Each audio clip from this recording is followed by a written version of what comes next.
বন্ধুরা, এই ভিডিও ক্লিপে আমরা অন প্রিপোজিশন এর ব্যবহার শিখব।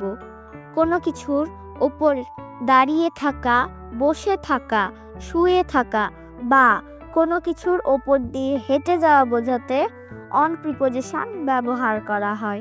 আমি আবার বলছি, কোনো কিছুর ওপর দাঁড়িয়ে থাকা, বসে থাকা, শুয়ে থাকা বা কোনো কিছুর ওপর দিয়ে হেঁটে যাওয়া বোঝাতে অন প্রিপোজিশন ব্যবহার করা হয়। Maria is walking on the bed. Maria বিছানার ওপর হেঁটে বেড়াচ্ছে। Maria is walking on the bed. Maria বিছানার ওপর হেঁটে বেড়াচ্ছে। The kid is lying on the floor. বাচ্চাটি মেঝের ওপর শুয়ে আছে। The kid is lying on the floor. বাচ্চাটি মেঝের ওপর শুয়ে আছে। বন্ধুরা, আশা করি বুঝতে পেরেছো। ধন্যবাদ।